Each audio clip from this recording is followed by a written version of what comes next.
Hello అండి, నేను doctor Biji, fertility consultant, ఫర్ట్9 హాస్పిటల్, కరీంనగర్. సో చాలా మందికి పీరియడ్ అప్పుడు కడుపు నొప్పి బాగుంటుంది. సో కడుపు నొప్పి ఉండడానికి, పిల్లలు పుట్టకుండా ఉండడానికి ఏమైనా రిలేషన్ ఉందా? సో కడుపు నొప్పి రావడాన్ని డిస్మెనోరియా అని చెప్తాము. ప్రైమరీ డిస్మెనోరియా అంటే ఆ కడుపు నొప్పి సహజంగానే చాలా మందికి కాంట్రాక్షన్ వల్ల, స్పాజం వల్ల, నార్మలీ పీరియడ్ స్టార్ట్ అయినప్పటి నుంచి, పెద్ద మనిషి అయినప్పటి నుంచి ఉంటుంది. దిస్ ఇస్ కామన్, ఫిజియలాజికల్ అని చెప్తాము. సో దీని గురించి వరి అవ్వనక్కర్లేదు. రెండోది సెకండరీ డిస్మెనోరియా, అంటే ఇంతకుముందు లేదు డిస్మెనోరియా, ఈ మధ్యనే వచ్చింది, లేదా గర్భసంచిలో ఏదో ప్రాబ్లం వల్ల పెయిన్ వస్తుంది. ఇట్లాంటి పెయిన్ వస్తుంది అంటే డెఫినెట్లీ కన్సర్న్ ఏంటిదో మనం చెక్ చేసుకోవాలి.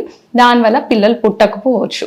సో ఈ కాజెస్ ఏంటిది, ఇట్లా పెయిన్ వస్తుంది అంటే ఏమై ఉండొచ్చు అనే దాని మీద మాట్లాడుకుందాం.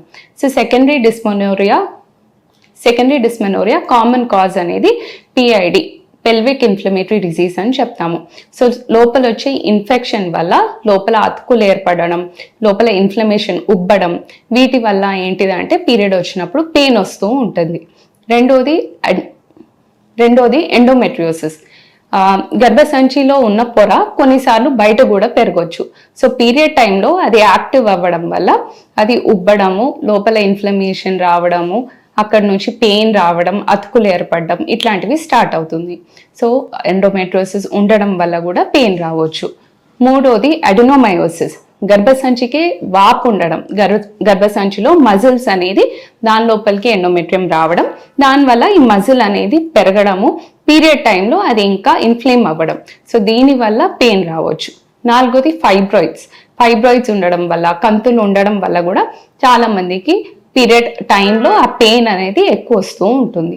సో సెకండరీ డిస్మెనోరియాకు ఉన్న ఈ కాజెస్ వల్ల ఒకవేళ పెయిన్ వస్తుంది అనుకోండి, డెఫినెట్లీ చాలా సార్లు అది ఇన్ఫర్టిలిటీని కాజ్ చేయవచ్చు. సో పీరియడ్ అప్పుడు పెయిన్ బాగా వస్తుంది అనుకోండి, ఎస్పెషలీ ఇంతకు ముందు లేదు, ఈ మధ్య ఏర్పడింది అనుకోండి, డెఫినెట్గా ఒక స్కాన్ చేసి లేదా బేస్ లైన్ ఏమైనా టెస్టింగ్ ఉంటే అది చేసుకొని రీజన్ ఏంటిదో కనుక్కోవాలి. Thank you.